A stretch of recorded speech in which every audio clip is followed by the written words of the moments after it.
এই বার্গার খাবা? আরে না, হালকা কিছু খাবো। আচ্ছা ঠিক আছে, তাহলে তোমার জন্য বার্গার অর্ডার করি। আরে না, আমি হালকা কিছু খাবো। সেই কখন থেকে শুরু করছো হালকা কিছু খাবো হালকা কিছু খাবো? ঠিক আছে, এসির বাতাস খেয়ে যাও, তুমি বাসায় যাও। আচ্ছা ভাইয়া, তুমি আমাকে একটা কথা বলো তো। তুমি সবসময় বলো ভাবি তুমি কত সুন্দর স্মার্ট, কিন্তু তোমার বউর সামনে বলো না কেন যে আমি সুন্দর তা? শোনেন ভাবি, একটা মেয়ের সামনে আর একটা মেয়ের প্রশংসা করা আর পেট্রোল পাম্পে বসে বিড়ি ধরানো দুটোই সমান কথা। এই তোমাকে না এই ড্রেসে অনেক সুন্দর লাগছে। ও রিয়েলি? তাই? হ্যাঁ, তোমাকে সুন্দর লাগছে, কিন্তু আমার ভালো লাগছে না। তুমি শুনছো? পাশের বাসার ভাবি না ছেলের নাম রেখেছে জালাল মিয়া।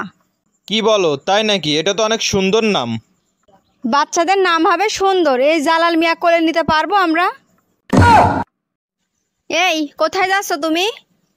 একটু বাইরে যাচ্ছি। আজকে তোমার বাইরে যাওয়া চলবে না, কারণ আজকে তোমার এক্সের জন্মদিন, আর এই ছ্যান্দো গেঞ্জারের লুঙ্গি পরে সারাদিন ঘরে বসে থাকবা। এই আমি বাপের বাড়ি যাচ্ছি।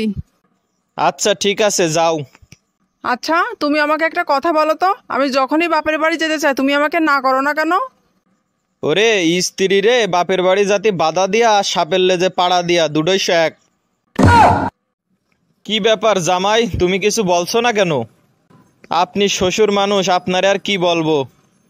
আরে বাবা শোনো, তুমি আমাকে বন্ধু মনে করে বলতে পারো, সমস্যা নেই। বন্ধু, এত রাস্তা হেঁটে এসে মাথাটা গরম হয়ে গেছে, একটা বিড়ি দে দিন জ্বালাই।